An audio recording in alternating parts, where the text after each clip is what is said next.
You are listening to NCERT audiobook from Philoid. Chapter 1. Physical World. 1.1 What is Physics? 1.2 Scope and Excitement of Physics. 1.3 Physics, Technology and Society. 1.4 Fundamental Forces in Nature.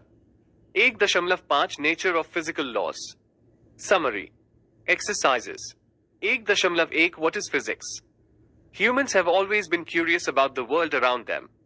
The night sky with its bright celestial objects has fascinated humans since time immemorial. The regular repetitions of the day and night, the annual cycle of seasons, the eclipses, the tides, the volcanoes, the rainbow have always been a source of wonder. The world has an astonishing variety of materials and a bewildering diversity of life and behavior. The inquiring and imaginative human mind has responded to the wonder and awe of nature in different ways. One kind of response from the earliest times has been to observe the physical environment carefully, look for any meaningful patterns and relations in natural phenomena, and build and use new tools to interact with nature. This human endeavor led, in course of time, to modern science and technology. The word science originates from the Latin verb scientia, meaning to know. The Sanskrit word vijnan and the Arabic word ilm convey similar meaning, namely, knowledge. Science, in a broad sense, is as old as human species. The early civilizations of Egypt, India, China, Greece, Mesopotamia and many others made vital contributions to its progress. From the 16th century onwards, great strides were made in science in Europe. By the middle of the 20th century, science had become a truly international enterprise, with many cultures and countries contributing to its rapid growth. What is science and what is the so-called scientific method? Science is a systematic attempt to understand natural phenomena in as much detail and depth as possible, and use the knowledge so gained to predict, modify and control phenomena. Science is exploring, experimenting and predicting from what we see around us. The curiosity to learn about the world, unraveling the secrets of nature is the first step towards the discovery of science. The scientific method involves several interconnected steps. Systematic observations, controlled experiments, qualitative and quantitative reasoning, mathematical modeling, prediction and verification or falsification of theories. Speculation and conjecture also have a place in science, but ultimately, a scientific theory, to be acceptable, must be verified by relevant observations or experiments. There is much philosophical debate about the nature and method of science that we need not discuss here. The interplay of theory and observation, or experiment, is basic to the progress of science. Science is ever dynamic. There is no final theory in science and no unquestioned authority among scientists. As observations improve in detail and precision or experiments yield new results, theories must account for them, if necessary, by introducing modifications. Sometimes the modifications may not be drastic and may lie within the framework of existing theory. For example, when Johannes Kepler 1571-1630 examined the extensive data on planetary motion collected by Tycho Brahe 1546-1601, the planetary circular orbits in heliocentric theory, Sun at the center of the solar system, imagined by Nicholas Copernicus, 1473-1543, had to be replaced by elliptical orbits to fit the data better. Occasionally, however, the existing theory is simply unable to explain new observations. This causes a major upheaval in science. In the beginning of the 20th century, it was realized that Newtonian mechanics, till then a very successful theory, could not explain some of the most basic features of atomic phenomena. Similarly, the then accepted wave picture of light failed to explain the photoelectric effect properly. This led to the development of a radically new theory, quantum mechanics, to deal with atomic and molecular phenomena. Just as a new experiment may suggest an alternative theoretical model, a theoretical advance may suggest what to look for in some experiments. The result of experiment of scattering of alpha particles by gold foil, in 1911 by Ernest Rutherford, 1871-1937, established the nuclear model of the atom, which then became the basis of the quantum theory of hydrogen atom given in 1913 by Niels Bohr, 1885-1962. On the other hand, the concept of antiparticle was first introduced theoretically by Paul Dirac, 1902-1984, in 1930 and confirmed 2 years later by the experimental discovery of positron, Anti-Electron, by Carl Anderson. Physics is a basic discipline in the category of natural sciences, which also includes other disciplines like chemistry and biology. The word physics comes from a Greek word meaning nature. Its Sanskrit equivalent is bhautiki, that is used to refer to the study of the physical world. A precise definition of this discipline is neither possible nor necessary. We can broadly describe physics as a study of the basic laws of nature and their manifestation in different natural phenomena. The scope of physics is described briefly in the next section. Here we remark on two principal thrusts in physics: unification and reduction. In physics, we attempt to explain diverse physical phenomena in terms of a few concepts and laws. The effort is to see the physical world as manifestation of some universal laws in different domains and conditions. For example, the same law of gravitation, given by Newton, describes the fall of an apple to the ground, the motion of the moon around the earth, and the motion of planets around the sun.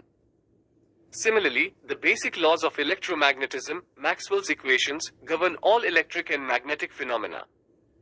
The attempts to unify fundamental forces of nature, section 1.4, reflect this same quest for unification. A related effort is to derive the properties of a bigger, more complex system from the properties and interactions of its constituent simpler parts. This approach is called reductionism and is at the heart of physics. For example, the subject of thermodynamics, developed in the 19th century, deals with bulk systems in terms of macroscopic quantities such as temperature, internal energy, entropy, etc. Subsequently, the subjects of kinetic theory and statistical mechanics interpreted these quantities in terms of the properties of the molecular constituents of the bulk system. In particular, the temperature was seen to be related to the average kinetic energy of molecules of the system. 1.2 Scope and excitement of physics. We can get some idea of the scope of physics by looking at its various subdisciplines. Basically, there are two domains of interest: macroscopic and microscopic. The macroscopic domain includes phenomena at the laboratory, terrestrial, and astronomical scales. The microscopic domain includes atomic, molecular, and nuclear phenomena. Tarankan. Classical physics deals mainly with macroscopic phenomena and includes subjects like mechanics, electrodynamics, optics, and thermodynamics. Mechanics, founded on Newton's laws of motion and the law of gravitation, is concerned with the motion, or equilibrium, of particles, rigid and deformable bodies, and general systems of particles. The propulsion of a rocket by a jet of ejecting gases, propagation of water waves or sound waves in air, the equilibrium of a bent rod under a load, etc., are problems of mechanics. Electrodynamics deals with electric and magnetic phenomena associated with charged and magnetic bodies. Its basic laws were given by Coulomb, Ørsted, Ampere, and Faraday, and encapsulated by Maxwell in his famous set of equations. The motion of a current-carrying conductor in a magnetic field, the response of a circuit to an AC voltage signal, the working of an antenna, the propagation of radio waves in the ionosphere, etc. are problems of electrodynamics. Optics deals with the phenomena involving light. The working of telescopes and microscopes, colors exhibited by thin films, etc., are topics in optics. Thermodynamics, in contrast to mechanics, does not deal with the motion of bodies as a whole. Rather, it deals with systems in macroscopic equilibrium and is concerned with changes in internal energy, temperature, entropy, etc., of the system through external work and transfer of heat. The efficiency of heat engines and refrigerators, the direction of a physical or chemical process, etc., are problems of interest in thermodynamics. Fig 1.1 Scattering experiments of Rutherford gave the nuclear model of the atom. Theory and experiment go hand in hand in physics and help each other's progress. The alpha. The microscopic domain of physics deals with the constitution and structure of matter at the minute scales of atoms and nuclei, and even lower scales of length, and their interaction with different probes such as electrons, photons, and other elementary particles. Classical physics is inadequate to handle this domain, and quantum theory is currently accepted as the proper framework for explaining microscopic phenomena. Overall, the edifice of physics is beautiful and imposing, and you will appreciate it more as you pursue the subject. You can now see that the scope of physics is truly vast. It covers a tremendous range of magnitude of physical quantities like length, mass, time, energy, etc. at one end. It studies phenomena at the very small scale of length, 10-14 meters or even less, involving electrons, protons, etc. At the other end, it deals with astronomical phenomena at the scale of galaxies or even the entire universe, whose extent is of the order of 1026 meters. The two length scales differ by a factor of 1040 or even more. The range of time scales can be obtained by dividing the length scales by the speed of light. Thus minus 22 s to 1018 s.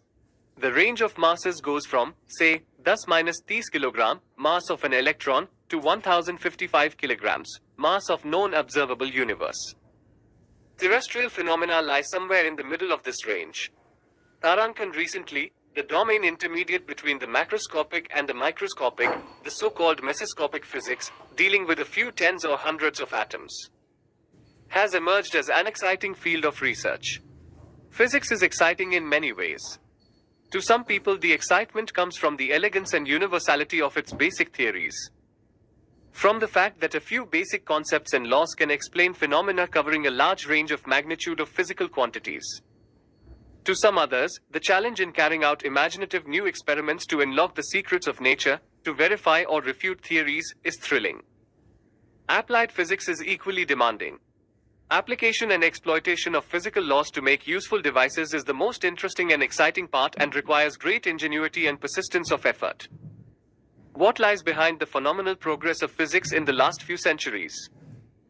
Great progress usually accompanies changes in our basic perceptions.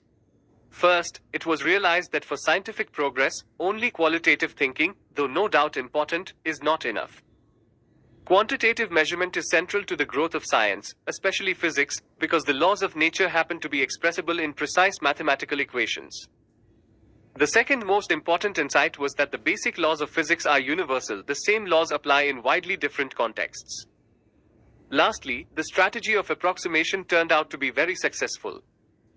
Most observed phenomena in daily life are rather complicated manifestations of the basic laws. Scientists recognized the importance of extracting the essential features of a phenomenon from its less significant aspects. It is not practical to take into account all the complexities of a phenomenon in one go. A good strategy is to focus first on the essential features, discover the basic principles, and then introduce corrections to build a more refined theory of the phenomenon. For example, a stone and a feather dropped from the same height do not reach the ground at the same time. The reason is that the essential aspect of the phenomenon, namely free fall under gravity, is complicated by the presence of air resistance.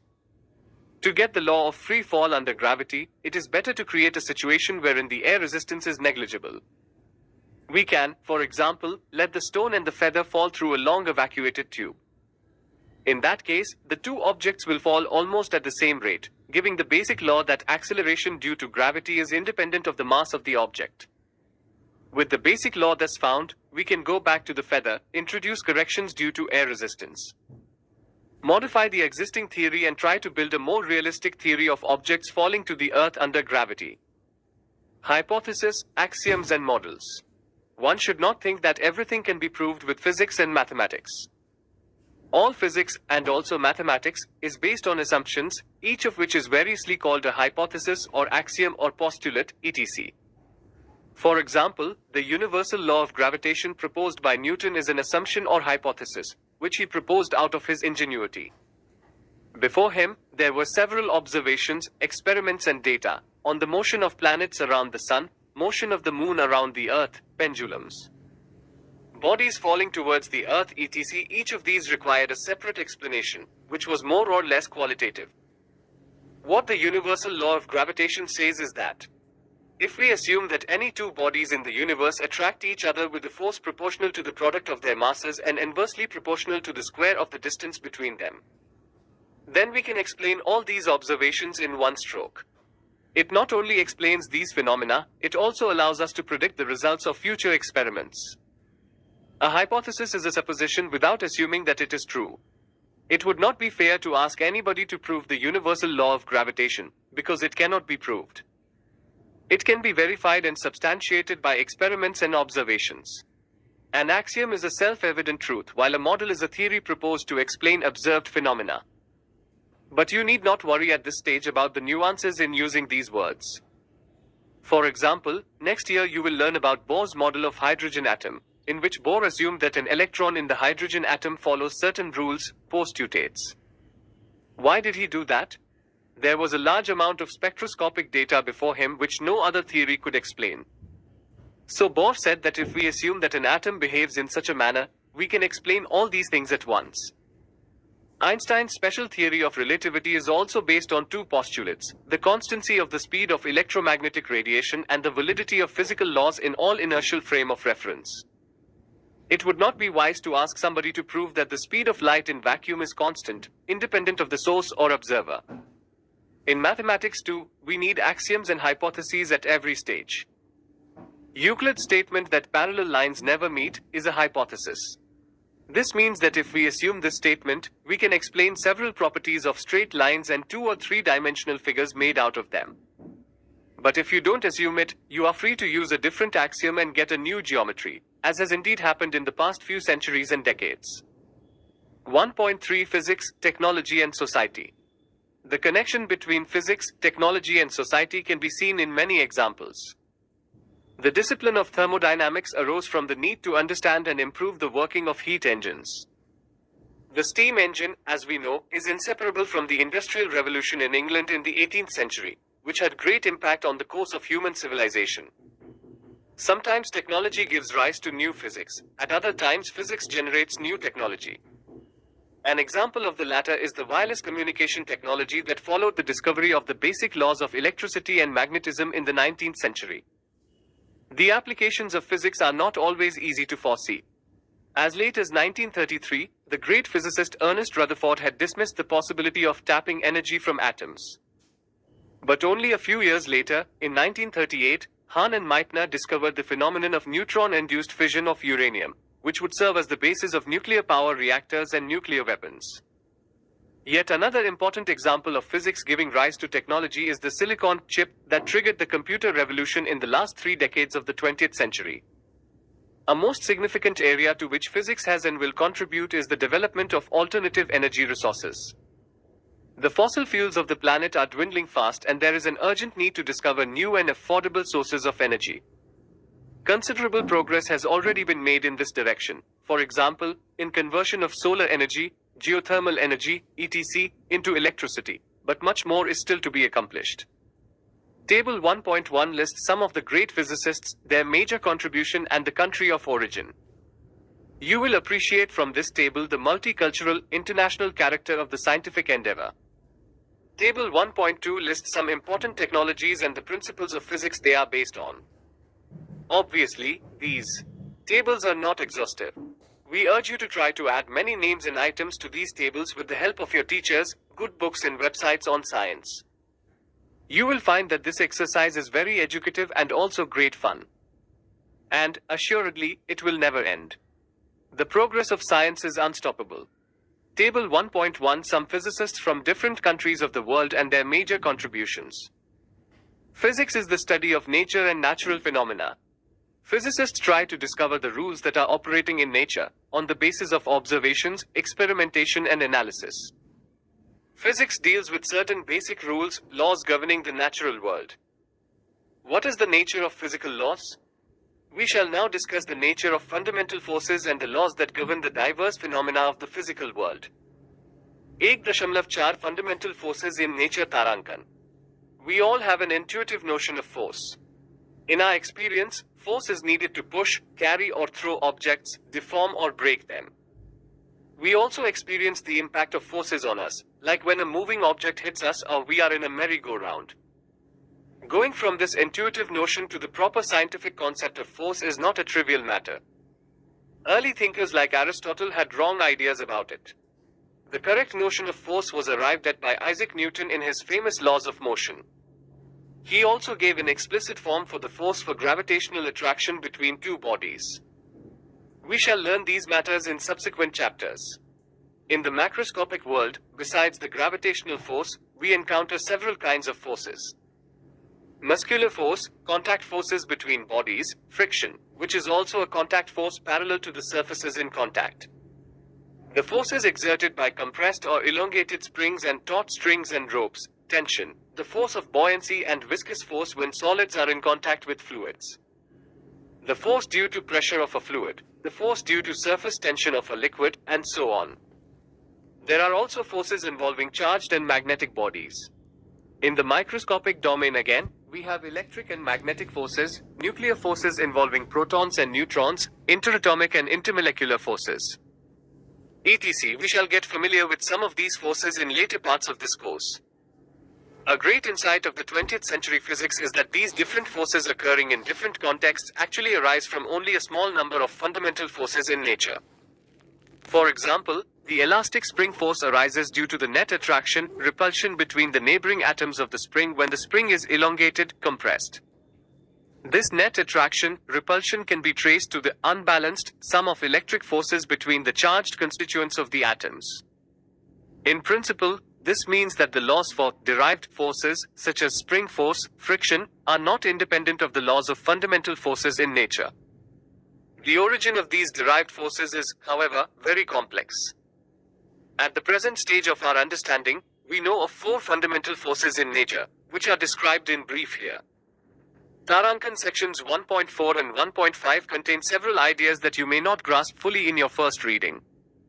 However, we advise you to read them carefully to develop a feel for some basic aspects of physics. These are some of the areas which continue to occupy the physicists today. Albert Einstein, 1889-1955. Albert Einstein, born in Ulm, Germany in 1879, is universally regarded as one of the greatest physicists of all time. His astonishing scientific career began with the publication of 3 path-breaking papers in 1905.